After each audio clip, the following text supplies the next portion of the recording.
در مرکز ناحیه وسط شهرک یولبوک این محله به نام باباجان غفورов میباشد.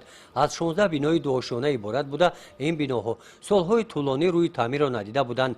در این خصوص ساکنان محله به جمعیت شهرک و مقامات بالایی بارها مراجعت کرده بودند. بخشیده به استقبال سزاوار از جشن 30 سالگی استقلالیت دولتی جمهوری تاجیکستان این مشکلات ساکنان حل خود را پیدا کرد.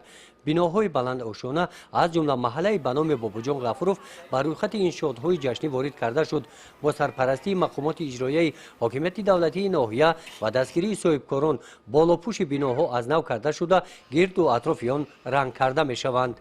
چون یک اقدام نیک از طرف صاحبکاران برای در سطح درکاری در سطح بلند پیشرفت دادن 30 سالگی استقلال دولتی جمهوری تاجیکستان در دیگر محلات در محله‌های به نام شمس‌الدین شاهین، به نام ناصر خسرو، به نام اسماعیل سامانی و به نام عبدالعلی میرزایف علاکه قسمت کوچه عبدالعلی میرزایف با سمور رسیدن داشته که بالاپوشوی خانه‌ها فساد خانه‌ها با ترمیم برآورده شده و مردم برای بهتر نمودن پیشنهاد شده و در قسمت خانه‌های استقامتی بلندشانه کوچه ناصر خسرو و شمس‌الدین شاهین علاکه با سمور رسیده و برای آبادانی کردن و نشاندن گل و گلبوته‌ها کارهای تعریضی طبق نقشه پیشنهاد نموده مقامات اجرایی که دارند کارها با ثمر ادامه دارند. طبق نقشه پیشنهاد نموده اینجا جای بازی کودکان، میدانچه ورزشی، بعضی انشاءات‌های اجتماعی با نقشه گذاشته شده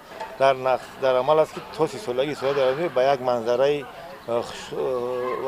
زیبا و دلکش با مردم ساخته شده پیشنهاد کرده می شود. در پیروی به شهر دوشنبه طبق نقشه معماری ناحیه در محله به نام باباجان غفورov گرد و اطراف بناها از ساختمان‌های غیر قانونی ساخته شده آزاد کرده شده. در جای آن ساختمان انشاءات‌های نو، میدان ورزشی، جای بازی کودکان و موضع‌های سیر و گشت عمومی در نظر داشته شده است. در ماه یون قسمت اول این کارها با صورت ادامه دارند. تا این محله همین گونه کارهای ساختمانی در محله به نام عبدالولی میرزایفی جمعیت شهرک یولبوک انجام داده شدند. گزارش خواجه نظریف خدای نظر ظهورov از ناحیه واسه برای برنامه اطلاعاتی نوید.